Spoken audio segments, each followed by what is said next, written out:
Assalamualaikum warahmatullahi wabarakatuh. Waalaikumsalam. Al-Fatihah ila hadrati Rasulillah sallallahu alaihi wasallam ila sahbihi wa dzurriyyatihi jami'an sallallahu alaihi wa sallam ila yaumiddin khusus darwi. Al-Ustaz al-Azam al-Faqih al-Muqaddam bin Ali al-Alim al-Usul wa furu'i wa tasbih ilayhi ajma'in khusus darwi. Al-Muqaddam al-Thani Syekh Abdul Rahman As-Sakar rahimahullah wa sallallahu alaihi wa sallam.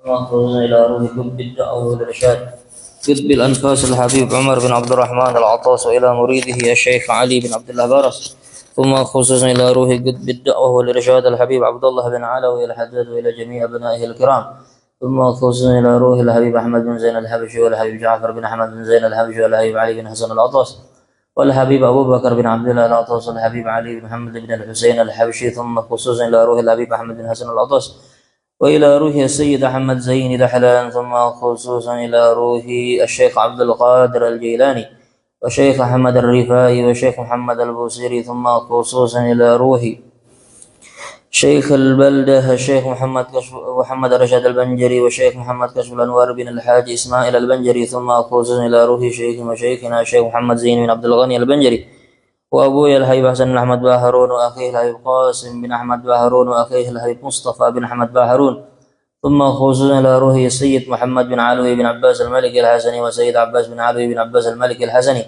ثم خصوصا إلى روح سيدي الحبيب أبو بكر العدني بن علي المشهور ثم خصوصا إلى روح جميع مشايخنا أينما كانوا أن الله يتغشوهم بالرحمة والمغفرة ويعيد عليهم بركاتهم وأسرارهم وأنوارهم ونفعاتهم في الدين والدنيا والآخرة ويدخل نياتنا في نياتهم ويشرنا في زمرتهم ومعافاة من الفتن على هذه النية وعلى كل نية صالحة وعلى ما نوى به أسلفنا صالح وإلى حضرة النبي محمد صلى الله عليه وسلم بسر أسرار الفاتحة. أعوذ بالله من الشيطان الرجيم. بسم الله الرحمن الرحيم. الحمد لله رب العالمين. صراط الذين أنعمت عليهم غير المغضوب عليهم ولا الضالين.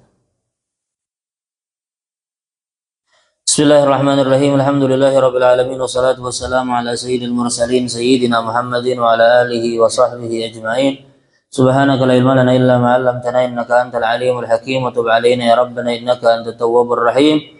رب اشرح لي صدري ويسر لي أمري واحلل عقدة من لساني يفقهوا قولي وسدد لساني إلى أن قال المؤلف رحمه الله تعالى ونفعنا به وبعلومه في الدارين آمين إلى قوله إلى أن قال ثم أتلو عليك ما تلاه الرحمن على لسان صديقه لقمان فيما أوصى به ابنه حيث يقول يا أعوذ بالله من الشيطان الرجيم يا بني لا تشرك بالله إن الشرك لظلم عظيم. Kemudian di antara wasiat Al-Habib Ali bin Hasan Al-Attas, ujar beliau, hendaklah ujar beliau, kamu membaca dengan sesuatu apa yang Allah sampaikan melalui lisan hambanya Luqman, yang kita kenal Luqmanul Hakim. Fima awsa, yang mana Luqmanul Hakim ini berwasiat dengan itu kepada anaknya. Haitsu yaqul, sekiranya Luqman itu berkata, ya bunayya, duhai anakku, la tusyrik, janganlah kamu mensekutukan Allah. Inna syirka, karena sesungguhnya perbuatan syirik itu la dzulmun azim, adalah perbuatan zalim yang amat besar. Ini adalah wasiat Luqman kepada anaknya. Nah, ulama berbeda pendapat siapa ngaran anaknya nih. Ada sebagian menyambat bahwasanya ngarannya daripada anaknya Luqman ini adalah Saran. Ada lagi sebagian menyambat bahwasanya nama anaknya adalah An'am. Intinya kada perlu juga kita tahu anaknya siapa ngaran anak daripada Luqman ini. Yang perlu kita tahu adalah Luqman ini adalah orang yang kemudian namanya beberapa kali disebutkan di dalam Al-Quran. Bahkan ada satu surah yang surahnya diberi nama dengan surah Luqman. Padahal kan kita mengetahui rupanya Luqman ini bukan sosok nabi. bukan nabi, bukan rasul. Bahkan kami temukan di dalam tafsir itu dijelaskan bahwasanya Luqman ini bahkan sempat menjadi budak. Kan antik nih. Tapi luar biasanya namanya disebut di dalam Al-Quran. Makanya kalau seandainya kita coba memperhatikan lah, setiap nama-nama atau sesuatu yang disebutkan di dalam Al-Quran itu adalah perkara yang kalau seandainya dipelajari itu adalah hal yang menarik. Nah, salah satunya Luqman ini. Luqman ini adalah salah satu seorang yang sebagian ulama itu menyambat adalah keluarga daripada Nabi Allah Ayub. Jadi Luqman ini berkeluarga daripada Nabi Allah Ayub. Sebagian menyambat, sebagian ulama tafsir menjelaskan bahwasanya Luqman ini adalah sepupu daripada Nabi Ayub. Karena Nabi Ayub tuh berisi mama daripada Nabi Ayub tuh berisi dingsanak atau berisi saudari. Nah, saudari daripada ibunya Nabi Ayub ini memiliki anak yang namanya Luqman. Nah, ini Luqman. Luar biasanya, Luqman ini adalah orang yang diberikan panjang umur, sebagaimana Imam Musyawakani di dalam tafsir beliau menyinggung tentang permasalahan ini.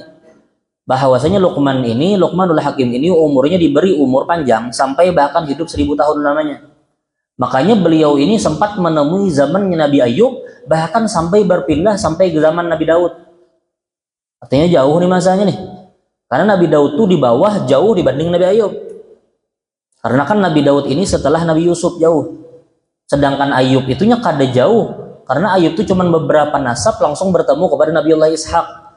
Karena Nabi Allah Ishak ini kan adalah ayah daripada para nabi. Karena kan Nabi Ibrahim itu kan dikenal dengan Abul Anbiya. Nabi Ibrahim itu semua nabi. Setelah Nabi Ibrahim itu semua nabi itu diutus melalui keturunan Nabi Ibrahim. Makanya kan di antara 25 nabi yang kita wajib imani dan kita kenali, di antara 25 nabi itu cuma 8 nabi yang bukan keturunan Nabi Allah Ibrahim. Dan itu semua tingkatannya di atas Nabi Ibrahim. Artinya mereka tuh ada sebelum Nabi Ibrahim. Sisanya nabi setelah itu semua mereka daripada keturunan Nabi Allah Ibrahim. Itu yang wajib kita imani dan kita kenali. Kalau seandainya secara hitungan sebujurnya kan banyak nabi dan rasul itu. Bahkan kan sebagian ulama menghitung rasul aja. Rasulnya bukan nabi, rasulnya aja sudah ada sekitar 313 para rasul. Tapi kan yang kita wajib kenal dan kita wajib imani adalah 25 nama tadi. Nah, di antara 25 nama tadi padahal banyak masih sama nama-nama nabi dan nama-nama para rasul yang kada disebutkan oleh Allah Subhanahu wa taala di dalam Al-Qur'an dan kada dijelaskan oleh Nabi kita Muhammad. Makanya kan di dalam Al-Qur'an wa minhum lam naqsushum 'alaik. Di antara mereka para nabi-nabi itu ada yang kami tidak ceritakan kepada kamu. Jadi Allah Subhanahu wa taala di dalam Al-Qur'an. Nah, salah satunya adalah salah satunya adalah Nabi Allah Khidir. Memang ulama berbeda pendapat, cuman yang masyhur adalah Khidir. Khidir ini adalah seorang nabi. Ada lagi sebagian mengatakan nabi yang namanya Nabi Syith. Nabi Syith ini adalah nabi setelah zamannya Nabi Allah setelah zamannya Nabi Allah Nuh, mun kada khilaf.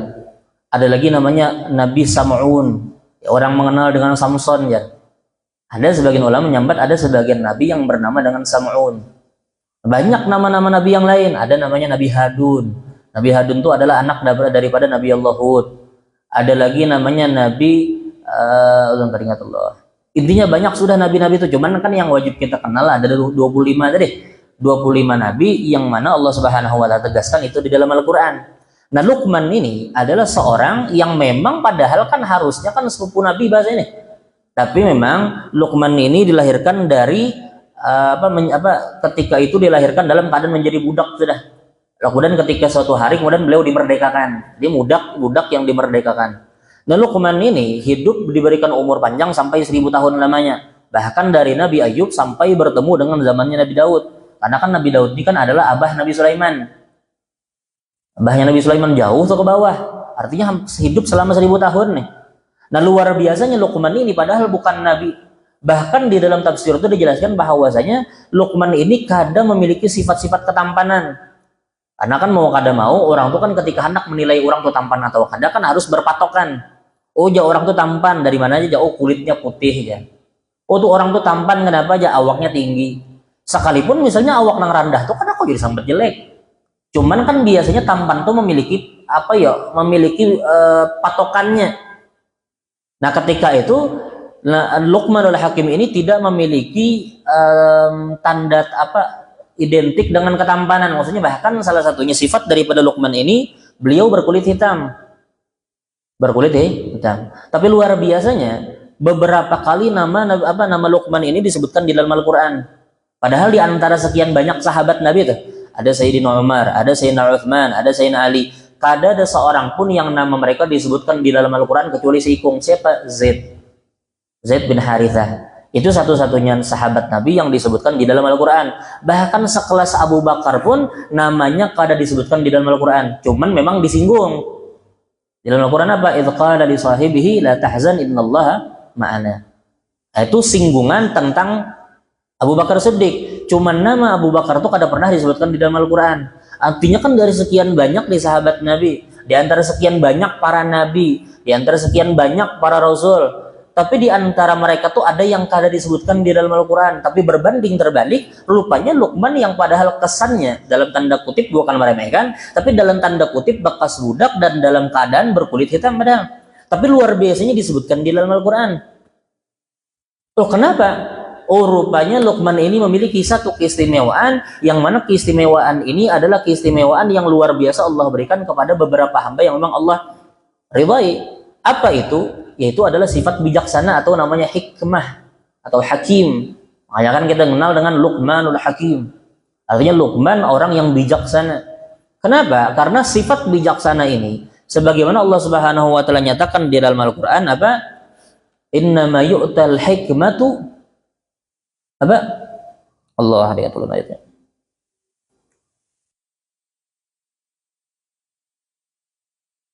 Allah Subhanahu. Intinya Allah Subhanahu wa taala menyinggung tentang permasalahan bahwasanya orang yang diberikan sifat kebijaksanaan itu sungguhnya telah diberikan nikmat yang agung. Artinya karunia yang luar biasa ketika seorang hamba itu diberikan sifat bijaksana. Kenapa? Karena berapa banyak orang yang cerdas, berapa banyak orang yang pintar. Artinya ini kan dalam segi pengetahuannya luas. Tapi banyak juga orang yang cerdas dan pintar itu kadang menjamin ini bijaksana. Makanya kan salah satu kita melihat saat ini berapa banyak orang yang mereka tuh berilmu, luas ilmunya. Orang misalnya paham dengan agama atau paham dengan ilmu-ilmu tertentu. Tapi rupanya dengan itu mereka menyebabkan perpecah belahan. Orang berpecah belah gara-garanya. Orang jadi tumbur gara-garanya. Orang ribut gara-garanya. Padahal hanya diberikan ilmu, diberikan cerdas, kecerdasan, diberikan kepintaran. Tapi rupanya memang di sisi yang lainnya kada diberikan kebijaksanaan. Artinya ujung-ujungnya yaitu ujung-ujungnya nyeleneh. Yang kita melihat ada ulama-ulama, kadang ada kemungkinan ada orang-orang yang gawian itu rupanya menyeleneh. Kan bahkan ulun ketika di Hadramaut dulu ada pernah mendengar kabar di Indonesia ini juga. Cuman entah pokoknya lain di Kalimantan ya. Ada sebagian dosen yang pernah menyatakan bahwasanya orang tuh kada perlu lagi nyoba iddah atau iddah melakukan iddah. Jadi kan perempuan itu kan ketika ditinggal suami entah karena sebab dicerai atau karena sebab meninggal suaminya, maka seorang perempuan itu kan wajib iddah selamanya sudah didukul. Arti dalam kata itu sudah berhubungan badan. Nah kecuali perempuan yang kada sempat didukul, artinya kada sempat berhubungan dengan suaminya, maka otomatisnya kada memiliki iddah. Tapi selama perempuan itu pernah berhubungan dengan suaminya, maka saat itunya wajib melaksanakan iddah. Nah salah satu tujuan iddah itu adalah memang mengetahui bara'atul rahim, kosongnya rahim. Kan tujuan iddah itu salah satunya itu. Lalu kemudian ada datang dosen, ini dosen padahal nih, artinya kan orang yang dalam akademisi nih, artinya orang nih pintar harusnya. Cuman saking kepintarannya itu akhirnya menyatakan satu hal yang kontroversial. Apa? Menyatakan bahwa iddah itu kada wajib lagi ya. Kenapa? Karena zaman ini sudah ada WSG ya. Kan antik ya tuh. Karena kan kita dengan WSG itu kan sudah mengetahui rahim itu kosong atau kada. Membina akal nih. Cuman kayak itu bang, memang kadang-kadang ada sebagian hamba yang diberikan kepintaran, kecerdasan, tapi kada diberikan yang namanya bijaksana deh. Nya kada bisa melihat. Padahal di sisi yang lain tujuan iddah itu adalah semata-mata mengikuti lita'abbud, untuk mengikuti perintah Tuhan. Lalu kemudian salah satu hikmahnya pulang, itu hikmahnya bukan tujuannya. Tujuannya adalah semata-mata mengumpati perintah Tuhan untuk melaksanakan iddah. Nah salah satu hikmahnya adalah dengan itu mengetahui rahim itu kosong. Tapi kalau seandainya orang sudah tahu rahim itu kosong, tetap wajib iddah, ada urusan. Nah kayak itu tuh, kan ada sebagian orang yang kayak itu tuh. Artinya kontroversial dengan pendapat-pendapat yang ingin kemukakan. Apalagi kan kita melihat ada sebagian orang yang mengatakan ya perempuan boleh menjadi khotib ya. Kan antik itu. Ala kulli hal, intinya memang ada beberapa hamba, beberapa orang yang diberikan oleh Allah Subhanahu wa taala kecerdasan, kepintaran, tapi di sisi yang lain mereka kadang diberikan kebijaksanaan. Kayak itu juga orang-orang daripada kafir Quraisy. Kafir Quraisy itu jangan pian kira Abu Jahal tuh orangnya jahal, bungol kada. Abu Jahal tuh digelar sebelum dikenal dengan Abu Jahal. Abu Jahal tuh dikenal dengan Abul Hakam. Artinya orang yang pandai, pintar, termasuk pemuka kafir Quraisy. Tapi karena saat itu Abu Jahal ini karena diberikan kebijaksanaan di dalam permasalahan melihat apa yang di hadapan matanya benar. Maka saat itu akhirnya dalam kepintaran kecerdasan Abu Jahal lupanya masuk juga ke dalam ranah orang yang celaka. Nah itu. Kayak itu juga makanya kan Sayyidah Aisyah selalu dikatakan ujar Nabi muanti-wanti kepada Sayyidah Aisyah, ujar Sayyidah Aisyah amarana Rasulullah an nunzilan nasa manazilahum. Ujar Sayyidah Aisyah, Rasulullah itu senantiasa menyuruh kami untuk memposisikan orang itu sesuai posisinya. Misalnya nih paling gampangnya, pian tetamu orang yang misalnya nyetuk ketujuh ember untungnya. Sedikit-sedikit misalnya kita berkisah, habis 5 menit kita berjauh dari orang tuh hampir sekampung tahu kisah itu. Dia laju nih mengisahkan orang. Ketika kita mengetahui orang itu seperti itu sifatnya, maka termasuk sifat bijaksana itu adalah kada ketujuh menceritakan itu kepada orang tersebut. Kada ketujuh membawa kisah ke orang itu termasuk sifat bijaksana. Artinya kita tahu kadar kita, oh orang tuh kayak ini. Ketika kita sudah dapat menilai orang tadi, artinya kita melihat sikonnya, oh kada kau lagi ku kisah lawan itu. Nah itu artinya tanda bijaksana seorang hamba. Amun misalnya tetamu orang nang ketujuh ember dan masih aja berkisah, merasa asik kan berkisah nih. Apalagi nang dikisahkan ini adalah orang-orang yang memang ia muari. Oh, kisah nyalon orang ember tadi nih, kisah ketujuh. Apalagi nang orang muntungnya nih ketujuh menyebarkan nih, harap jauh mengolah bumbu. Oh iya aja. Wah itu memang gitu aja. Acang. Lalu kemudian lanjut. Padahal kita tahu orang itu adalah orang yang ketujuh membuka satu hal yang rahasia. Maka kalau seandainya kita masih berkisah, artinya kita bukan termasuk orang yang bijaksana. Artinya pandai memposisikan orang sesuai posisinya masing-masing. Misalnya kuliah, misalnya orang jadi dosen, kadang mungkin tiba-tiba pelajaran di kuliah tuh bagi dosen dilajari kebuhan ke anak TK kan mungkin gitu. Nang pelajaran kekanakan SD kan kadang mungkin pelajari kepada kekanakan yang masih di TK. Nah, artinya itu tuh kita dianjurkan untuk pandai-pandai memposisikan orang sesuai dengan posisinya masing-masing. Nah, itu termasuk sifat bijaksana. Nah, makanya Sayyidina Luqman ini disebutkan beberapa kali namanya di dalam Al-Qur'an. Kenapa? Karena Sayyidina Luqman ini diberikan sekalipun bukan nabi, tapi beliau seakan-akan memiliki kedudukan yang semacam dengan nabi dengan apa? Dengan kebijaksanaannya. Makanya digelar dengan Luqmanul Hakim. Luqman, Sayyidina Luqman yang bijaksana. Bahkan Nabi pun kita akan melihat bagaimana sifat Nabi itu termasuk sifat para Nabi semuanya.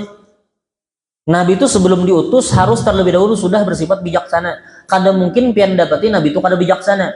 Salah satunya bagaimana Nabiullah Yunus contohnya. Nabiullah Yunus ketika dimakan atau dimakannya masuk ke dalam perut ikan hut. Bagaimana bijaksananya Nabi Yunus tadi melihat bahwasanya ketika itu harusnya padahal Nabi Yunus itu bisa juga bahasa kita tuh menentang Tuhan bahasanya.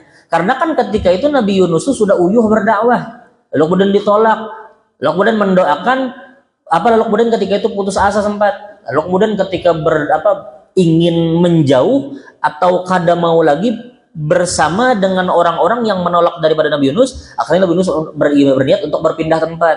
Ketika berpindah tempat menaiki kapal, lalu kemudian ketika itu ombak besar yang menyebabkan harus saat itu satu orang harus turun dari kapal tersebut. Lalu kemudian digoncang gitu yang namanya undian tadi. Akhirnya beberapa kali keluar nama Nabi Allah Yunus. Lalu kemudian ketika dilemparkan ke laut, rupanya saat itu ikan hut menelan daripada Nabi Yunus. Lalu kemudian diam di dalam perut ikan hut. Padahal Nabi Yunus tuh kalau seandainya tahu bagaimana uyuhnya berdakwah, harusnya cuman ketika itu Nabi Yunus tahu bijaksana bagaimana yang menyikapi saat itu. Apakahnya harus murka? Apakahnya harus marah? Apakahnya harus melawan? Ada.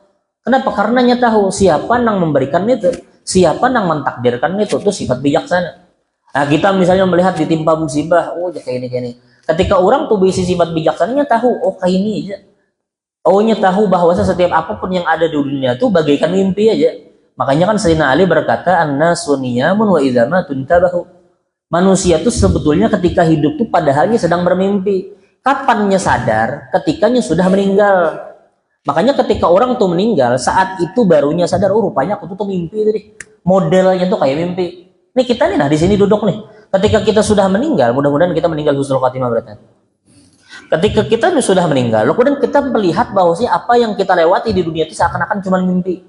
Nah, ketika orang tuh tahu keadaan seperti itunya bakal bijaksana menanggapinya. Oh, orang mencaciinya, oh, orang menyusahkannya, oh, orang menjebaknya segala macam. Tapi nya sadar apa yang inya lewat itu bakal berlalu juga. Dan inya sadari bahwasanya ketika itu sesusah apapun di dunia, pada akhirnya itu bakal cuma jadi mimpi juga. Kadang ada yang berbekas ketika sudah meninggal. Nah, ketika itu bijaksana. Kemudian bersabar, kadang melawan orang lain. Itu sifat bijaksana, kan? Itu salah satu gambaran sifat bijaksana. Makanya Luqman ini, bahkan salah satu sifat Luqman ini adalah pandai menuturkan kalimat-kalimat yang kalimat-kalimat itu berharga. Yang kalimat itu memiliki keistimewaannya tersendiri. Makanya kan ya bunayya akan dapat banyak di dalam Al-Qur'an itu disebutkan oleh Allah Subhanahu wa taala. Karena Allah itu menyebutkan seseorang itu bukan karena sebab, pasti ada hikmahnya di situ. Sayyidina Luqman ini beberapa kali disebut namanya dalam Al-Qur'an. Bahkan begitu juga contohnya misalnya anjing daripada Ashabul Kahfi. Coba perhatikan. Ketika di antara sekian banyak tuh ayat di dalam surah Al-Kahfi, Allah tuh mengulangi beberapa kali kalimat kalbun anjing tadi. Supaya apa? Supaya Allah menegaskan bahwa di tengah-tengah Ashabul Kahfi itu ada seekor anjing. Padahal nama Ashabul Kahfi, angkanya Ashabul Kahfi itu Allah akan dijelaskan. Makanya kan sadisuhum kalbuhum, apa ayatnya? Sadisuhum kalbuhum, sabi'uhum kalbuhum, wathaminuhum kalbuhum. Ketika orang berdebat, jadi ketika itu Allah menceritakan di dalam surah Al-Kahfi itu ada beberapa orang yang mereka tuh berdebat tentang berapa jumlah Ashabul Kahfi. Sebagian mufassirin itu menceritakan tentang para sahabat. Jadi ketika Nabi menjelaskan tentang cerita Ashabul Kahfi, maka saat itu sahabat bertanya tentang berapa jumlah pasti daripada Ashabul Kahfi. Jadi sebagian sahabat itu mereka berbeda pendapat. Ada sebagian menyambat Ashabul Kahfi itu totalnya ada 6 orang. Lalu kemudian ada lagi sebagian sahabat menyambat bahwa total Ashabul Kahfi itu 7 orang. Kemudian ada lagi sebagian sahabat menyambat bahwa Ashabul Kahfi itu totalnya 8 orang. Allah jelaskan di dalam Al-Quran bahwasanya ujar Allah Subhanahu wa taala mereka berdebat tentang berapa jumlah Ashabul Kahfi. Cuman di situ Allah menegaskan wasabi'uhum kalbuhum. Kalau seandainya kalian katakan 6, yang ketujuhnya anjing. Dan kalau seandainya kalian katakan 7, yang ke-8-nya itu ada anjing. Kalau seandainya kalian katakan misalnya 6, yang ke-7, maka yang ke-8 itu ada anjing. Nah, di antara perdebatan tadi Allah kadang menyambat berapa angka pastinya. Tapi Allah tegaskan di dalam Al-Quran itu di antara mereka tuh ada yang namanya anjing tadi. Kan antik nih.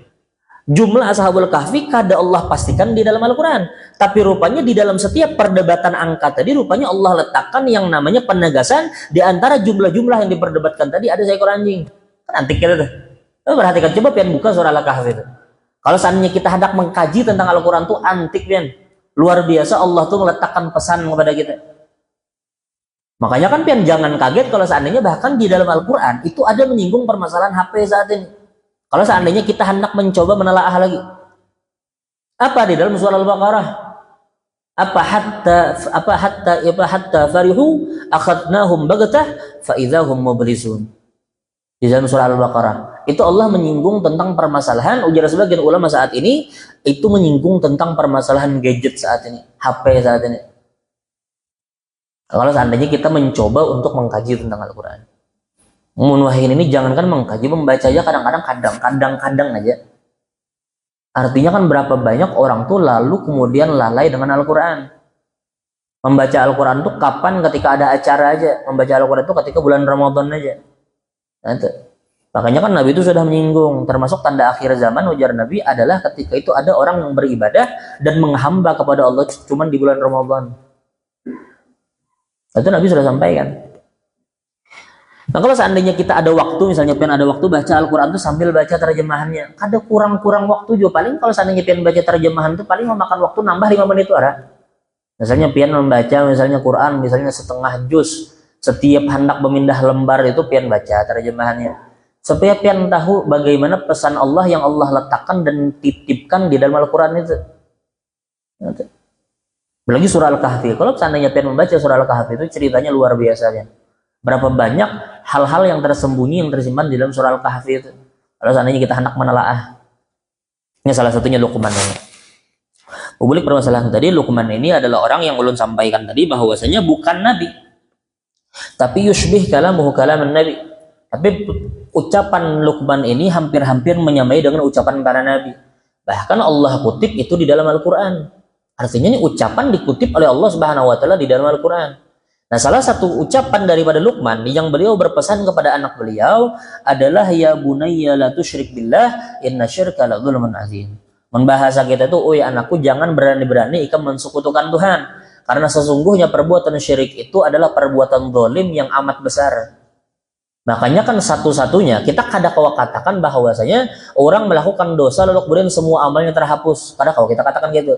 Memang ada beberapa hal yang kalau seandainya kita gawi, maka pahala-pahala kita tuh akan habis. Tapi di situ kada ada kejelasan bahwasanya pahala kita tuh habis seberatan atau kada. Contohnya nih, misalnya ada orang masuk ke masjid.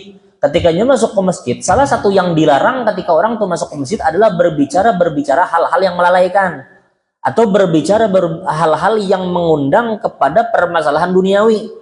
Nah, itu sangat dilarang Nabi. Makanya ujar Nabi, barang siapa yang berbicara di masjid dengan hal-hal yang kada seharusnya dibicarakan, maka saat itu pahalanya itu akan terhapus sebagaimana kayu bakar yang terbakar dengan api. Misalnya pian bakar tuh kayu bakar dengan api laju kada terbakar laju, karena kan kayu bakar. Nah ujar Nabi, orang yang berpandir di dalam masjid dengan pembicaraan yang kada seharusnya yang diucapkan, maka saat itu hilang pahalanya sebagaimana hilangnya kayu bakar di dalam api. Nah memang ada beberapa pekerjaan yang kalau seandainya kita gawi, maka pahala kita ini akan terkuras. Cuman di sisi yang lain, kada ada satu amalan yang bisa kada ada satu perbuatan dosa yang bisa melebihi daripada syirik. Makanya kan syiriknya adalah puncak dosa besar. Makanya kan Innallaha la yaghfir an yushraka bihi wa yaghfir ma duna dzalik. Ujar Allah, sungguh Allah itu tidak akan pernah mengampuni perbuatan syirik dan Allah masih mengampuni perbuatan-perbuatan di bawahnya.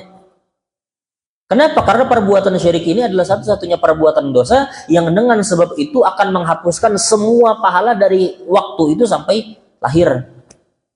Dari awal kita mengucapkan saat orang tuh berani mensekutukan Allah, entahnya mensekutukan Tuhan dengan perbuatan syirik kah, atau dengan perbuatan-perbuatan yang mengundangnya kepada keluar daripada agamanya, dalam tanda kutip murtad artinya. Na'udzubillah min dzalik. Maka saat inya memulai keadaan itu, maka terhapus dosanya sampai saat inya lahir. Jadi hapus dari nol bang. Artinya ini bukan hal yang main-main. Apalagi Nabi itu mewanti-wanti di akhir zaman itu asbaha mu'minan wa yumsi kafir. Berapa banyak ujar Nabi di akhir zaman orang yang padahal paginya beriman malamnya kafir. Wa amsa mu'minan wa yusbih kafiran. Malamnya beriman, subuhnya langsung menjadi kafir. Kenapa? Salah satunya adalah dari segi ucapan. Salah satunya misalnya, makanya kan di dalam kitab Zawajir itu dicontohkan beberapa banyak macam orang yang sesuatu hal tersebut kalau digawi akan menyebabkan seorang itu masuk ke dalam ranah murtad atau mensekutukan Tuhan. Salah satunya nih, berapa banyak orang yang menyangka adat-adat tertentu lalu kemudian menyangka kalau seandainya adat tukar digawi bakal tertimpa musibah kayak ini ya. Nah, ini perbuatan ini karena sesuai dengan apa yang seharusnya kita yakini. Kalau seandainya mau empati adat tugasan misalnya mencari baiknya, misalnya nih, kan kita mengenal ada yang namanya bulan Safar tuh kekanakan halus betimbang. Biasanya ada tuh adat nangga itu, kekanakan halus betimbang di bulan Safar. Ketika ditimbang berapa total timbangan itu, lalu kemudian dijumlahkan, lalu kemudian disedekahkan beras. Tujuannya mudah-mudahan anak tersebut terhindar daripada bala. Nah, kalau seandainya tujuan kita tuh memang untuk bersedekah, ya boleh-boleh aja. Artinya bukan karena sebab menimbang itu akan menyebabkan anak tersebut terhindar dari bala. Tapi kalau seandainya kita menyanggah dengan sebab kalau seandainya meninggalkan betimbang misalnya, oh misalnya karena betimbang anaknya kena bala ya, maka ini yang perlu dikoreksi. Datang mana orang menimbang atau kada menimbang tuh dapat bala tuh dari mana? Kan kayak itu lagi logikanya tuh kayak itu tuh. Kalau misalnya ada misalnya bersedekah, nah maka bersedekahnya ini yang menjadi sebab anak tuh terhindar daripada bala. Kenapa? Karena ujar Nabi, inna sadaqata tadfa'ul bala. Karena sesungguhnya sedekah itu akan mencegah yang namanya bala. Makanya kan ujar Nabi, bakiru bis sadaqah fa innal bala la yatakhatta bis sadaqah. Karena ujar Nabi sungsung, ujar Nabi bahasa kita tuh sungsunglah kalian untuk bersedekah. Artinya laju ya menandak bersedekah. Kenapa? Karena sesungguhnya bala itu tidak akan pernah melangkahi yang namanya sedekah. Kalau seandainya kita sudah memasang tameng yang namanya sedekah, maka jangan takutan dengan turunnya bala. Lagi kan bulan Safar ini berapa banyak orang takutan keluar rumah. Takutannya bulan Safar itu bulan bala aja. Bulan Safar itu adalah salah satu daripada bulan-bulannya Allah. Kalau seandainya pian mengira bulan Safar itu adalah bulan bala, artinya ini pemahaman keliru. Memang di setiap waktu itu memang Allah tuh meletakkan bala. Bukan di bulan Safar aja. Nah, kalau seandainya pian takutan juga dengan turunnya bala di bulan Safar, maka caranya bukan takut dengan Safar lalu kemudian kada keluar rumah, tapi caranya cari cara yang dengan itu akan menjadi tameng kita. Salah satunya bersedekah, salah satunya berzikir subuh, salah satunya pula membaca wirid, memperbanyak doa. Itu adalah amalan-amalan yang mencegah seseorang itu dan turun keturunan bala. Kalau seandainya menyambat Safar itu bulan bala, apa kabar Nabi itu kawin di bulan Safar? Pernikahan yang paling afdol satu dunia itu terjadi di bulan Safar. Kapan? Ketika Nabi menikahi Sayyidah Khadijah. Siapa lagi istri Nabi yang lebih afdol dibanding Sayyidah Khadijah? Tanpa kita meremehkan istri Nabi yang lain. Banyak lagi istri-istri Nabi yang memiliki keistimewaannya. Cuman di antara istri-istri Nabi yang lain yang lebih menonjol dan yang lebih afdol akan kita katakan dan kita sampaikan bahwa Sayyidah Khadijah. Dan kapan itu pernikahannya? Terjadinya di bulan Safar. Artinya kalau seandainya kita katakan bulan Safar itu bulan bala, kenapa Nabi kawin di bulan Safar? Artinya ini pemahaman yang kadang-kadang banyak di antara kita yang keliru memahami itu. Ada juga bahkan Nabi pun menikahkan Sayyidah Fatimah dengan Sayyidina Ali di bulan Safar. Anak kesayangan Nabi itu dinikahkan di bulan Safar. Artinya di sini kita menyadari bahwa bulan Safar itu bukan bulan bala. Sekalipun memang di dalam kitab Kanzun Najah was Surur salah satunya memang dinukil bahwa di bulan Safar itu memang Allah meletakkan atau menurunkan lebih banyak bala. Jadi beberapa ratus ribu bala turun di bulan Safar. Tapi bukan gara-gara itu lalu kemudian kita takutan keluar rumah. Membahas wah ini parno. Nang mula acara takutan. Ikem jangan kawin di bulan Safar. Jangan apa ya? Karena ini bulan bala aja. Nabi aja kawin di bulan Safar. Ikem jangan keluar kota aja. Di bulan Safar aja. Amun nang itu libur orang kan keluar rumahnya gitu. Artinya bulan Safar itu adalah bulan libur gitu. Ada yang boleh keluar kota, ada yang boleh keluar rumah. Kan kada kayak itu caranya. Kalau seandainya kita tahu nang kayak itu, maka cegah dengan apa? Dengan perbuatan-perbuatan yang akan mencegah dari bala. Makanya kalau sampaikan sedekah itu pian luar biasa pian. Kada uyuh pian ruku, kada uyuh pian sembahyang, kada uyuh pian berdiri. Cuman mengeluarkan duit tapi hasilnya maksimal. Apa itu? Sedekah itu mencakup banyak hal, kan? Salah satunya nih adalah sedekah itu mencegah yang namanya dari bala. Kemudian ada sebagian riwayat yang mengatakan sedekah itu akan memanjangkan umur. Ada lagi sebagian riwayat menyatakan bahwa sedekah itu akan mencegah orang itu meninggal dalam keadaan yang buruk. Makanya kan ulun diisi kawan, ini ulun melihat langsung kejadiannya. Bagaimana ulun diisi kawan dulu di Hadramaut yang meninggal karena kecelakaan, padahal kecelakaannya itu parah. Terguling mobil tuh hancur parah. Tapi luar biasanya, rupanya kawan ulun tuh kada ada satupun luka yang mengolah awak itu rusak. Sama sekali ada. Paling cuman ada lebam sedikit. Itu aja. Bahasanya bahas santup katanya di tangan daun di mana ke daerah mana. Sisanya awak itu utuh ben. Kada ada sekalipun bekas luka. Bahkan luka tuh cuman keluar dari hidung dan mulut. Artinya kan dari bagian dalam. Bukan karena goresan luar. Kada ada sekali. Padahal mobil tuh hancur ben. Kalau seandainya lu melihat tuh lah, keadaan itu tuh harus supir tuh memang hancur awaknya. Memang meninggal kawan ulun, tapi luar biasanya awaknya tuh baik, kada ada rusak sama sekali. Lalu ketika itu ulun penasaran, lalu setelah meninggal ketika hendak dimakamkan, maka saat itu guru ulun Al Habib Muhammad bin Shalih Al Wasallam menceritakan tentang apa yang digawi kawan ulun nih. Ujar guru ulun Habib Muhammad, ujar beliau salah satu nih, si fulan ini, kawan ulun ini, sebelum meninggal itu, jauh sebelum meninggalnya pernah menceritakan kepada Habib bahwasanya ia bernazar setiap Jumat untuk menyantuni anak yatim dan menyantuni orang-orang yang fakir miskin. Di kota Huraybah kami belajar tadi. Jadinya bernazar setiap Jumat inya untuk bersedekah kepada anak yatim dan bersedekah kepada orang-orang fakir miskin yang ada di kota Huraybah.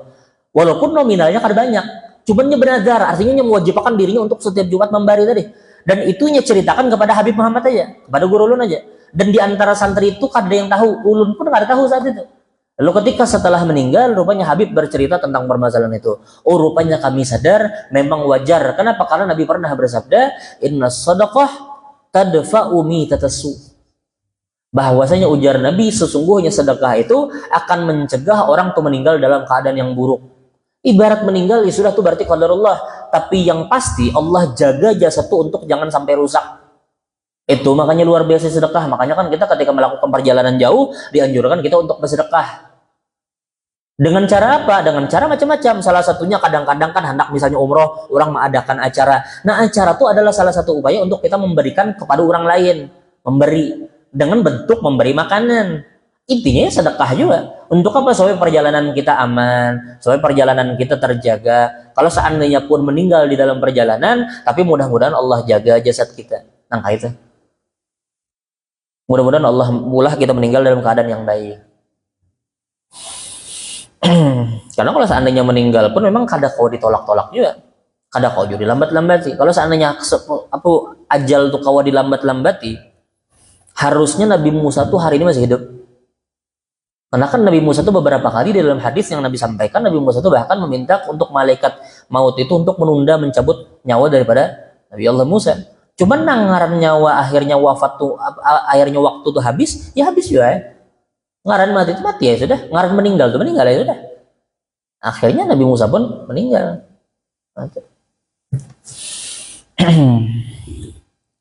Mudah-mudahan kita meninggal dalam keadaan husnul khatimah. Banyak perbuatan-perbuatan yang orang menyebabkan seseorang itu masuk ke dalam ranah kekafiran. Salah satunya misalnya melempar atau memvonis orang lain kafir. Itu hati-hati kan. Karena kan saat ini kita melihat berapa banyak orang yang dengan gampangnya mengatakan orang ini syirik ya. Orang ini kafir aja. Menziarahi makam Kuitan disambut kafir. Itu kan antik nih. Mendoakan Kuitan nggak boleh lah. Kan antik kita tuh. Lalu kemudian ketika orang menziarahi kubur disambut orang tuh musyrik. Padahal belum tentu juga. Padahal orang ke kubur itu niatnya untuk mendoakan. Karena kan itu pada harusnya.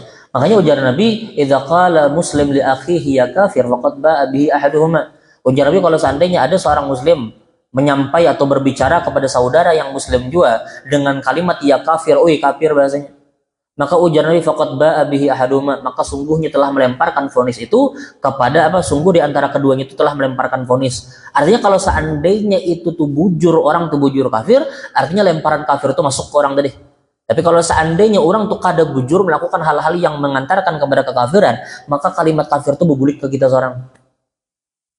Nah, ujar ulama itu adalah salah satu dalil bahwasanya orang yang memvonis orang kafir itu bisa masuk ke dalam ranah kekafiran. Nah, supaya kita berhati-hati untuk menyampaikan, oh itu aja, syirik aja, oh itu syirik aja, oh itu kafir aja. Belum tentu, lihat dulu, kayak apa niat orang itu, kayak apa keyakinan orang tadi. Kalau makanya kan Al Habib Al Habib Muhammad bin Abdul Al Haddar di dalam kitab beliau Ajalatus Sibak, beliau menyinggung bahwasanya wa ya'taqid annal masjud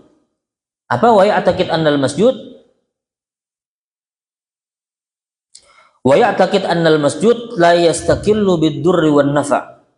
Ujar beliau perbuatan syirik itu adalah ketika ia meyakini apa yang ia lakukan itu bakal memberikan manfaat dan mudarat. Tapi ketika orang tuh meyakini apa yang ia lakukan tuh bukan memberikan manfaat dan bukan mudarat, maka orang tuh kada kodi sama syirik. Misalnya orang misalnya berziarah.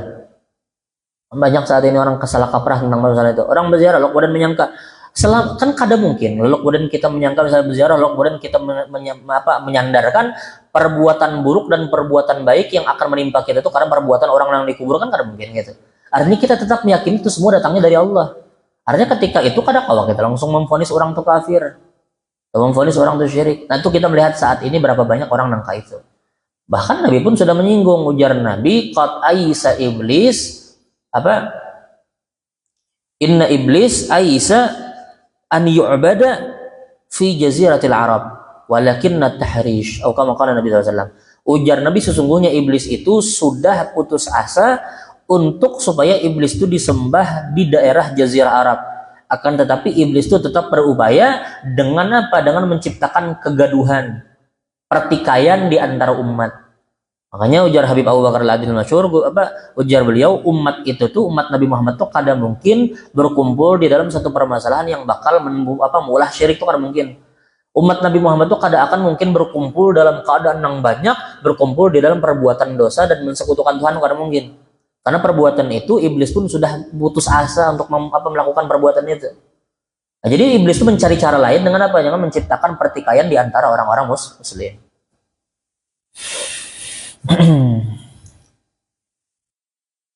Nah salah satunya juga kayak pegerang, kadang-kadang kita hendak bingung juga kan, kayak apa caranya supaya kita ini mendapatkan kebijaksanaan. Kan kita ini hendak juga jadi orang yang bijaksana juga. Maka kayak apa caranya? Salah satu caranya sebagaimana disampaikan oleh Luqmanul Hakim sendiri. Ujar Luqmanul Hakim kepada anaknya, ya bunayya jalisil ulama. Apa bahasa kita tuh? Wazahimhum birukbatik. Ujar Luqmanul Hakim, wahai anakku, duduklah bersama ulama. Dan bahasa kita itu sampukkan, artinya kenakan lututmu dengan lutut mereka. Kenapa? Fa innallaha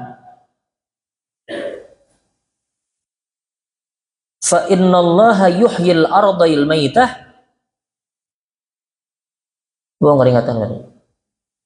Fa innallaha Allah SWT. Jadi kamu mengantuk sedikit. Jadi intinya, ketika itu Sayyidina Luqman itu berkata kepada anaknya, ya bunayya jalisil ulama wa zahhimhu bi rukbatayk fa innallaha yuhyil ardal maitah bawa bilas sama. Karena ujar Sayyidina Luqman, karena sungguhnya Allah itu bakal menghidupkan tanah yang mati dengan sebab turunnya hujan. Maksudnya ketika itu ujar Sayyidina Luqman kepada anaknya, tuhai anakku, ikam berduduk dengan ulama, insya Allah dengan sebab itu akan timbul kebijaksanaan di dalam hatimu. Nah, ketika kita berbarak dengan orang-orang soleh itu pasti sifat bijaksana itu akan tumbuh di dalam hati kita masing-masing. Mau kan?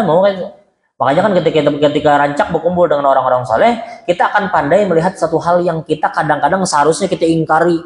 Tapi karena sering berduduk dengan orang-orang soleh, berkumpul dengan orang soleh, kadang-kadang kita bisa melihat dari pandangan yang lain. Oh belum tentu ya. Misalnya nih salah satunya nih, misalnya pian misalnya. Kita kadang-kadang menghukumi orang tuh langsung salah.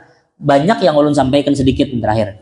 Kadang-kadang orang salah menanggapi tentang permasalahan orang sembahyang di belakang orang nang cadel. Entahlah cadel. Cadel tuh biasanya R-nya tuh kada sampai. L biasanya. Nah banyak di antara kita lalu kemudian memang ulun sampaikan di dalam mazhab Syafi'i, jumhurul ulama, mayoritas ulama mengatakan bahwasanya sembahyang di belakang orang cadel itu kada sah sembahyangnya.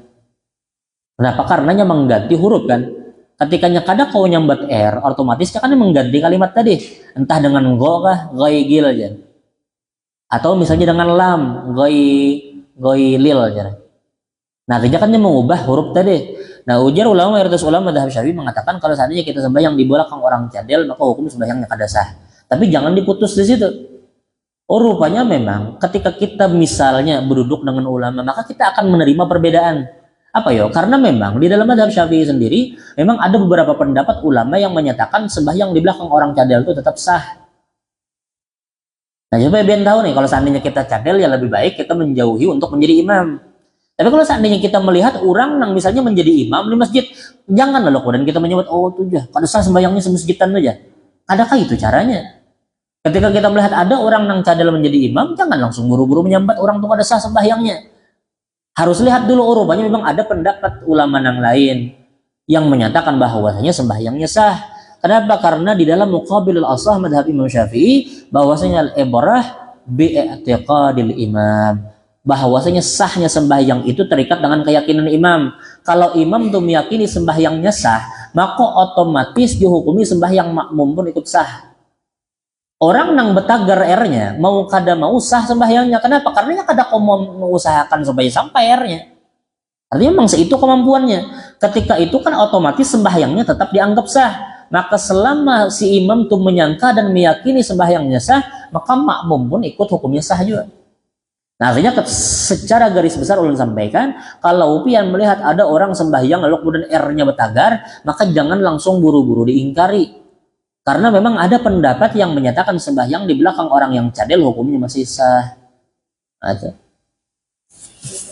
Wallahu a'lam bishawab. Kira-kira sampai sini ada pertanyaan lah. Jam berapa isyarat? Sampai nggak sudah? Ada pertanyaan lah.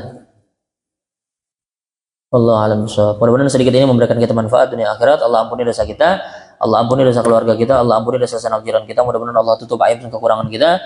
Mudah-mudahan Allah tutup mata kita daripada melihat aib dan kekurangan orang lain, dan mudah-mudahan Allah Subhanahu wa taala mengkaruniakan kita keturunan yang saleh salehah. Dan mudah-mudahan Allah Subhanahu wa taala wafatkan kita dalam keadaan husnul khatimah ba'da tulil umri bi sihatin wa khairin wa afiyah. Ala hadhihi niyyah wa ala kulli niyyatin salihah wa ala ma nawa bihi sallallahu alaihi wa ila hadratin Nabi Muhammad sallallahu alaihi wasallam bi sirri asraril Fatihah. إلا صراط المستقيم صراط الذين أنعمت عليهم غير المغضوب عليهم ولا الضالين. بسم الله الرحمن الرحيم الحمد لله رب العالمين والصلاة والسلام على سيد المرسلين سيدنا محمد وعلى آله وصحبه أجمعين. اللهم اغفر لنا ولوالدينا ولمشايخنا ولجميع المسلمين والمسلمات والمؤمنين والمؤمنات الأحياء منهم والأموات. ربنا تقبل منا إنك أنت السميع العليم وتب علينا يا ربنا إنك أنت التواب الرحيم. ربنا لا تزغ قلوبنا بعد إذ هديتنا وهب لنا من لدنك رحمة إنك أنت الوهاب. ربنا آتنا في الدنيا حسنة وفي الآخرة حسنة وقنا عذاب النار. سبحان ربك رب العزة عما يصفون وسلام على المرسلين والحمد لله رب العالمين. ولن انت حلال انت رضا.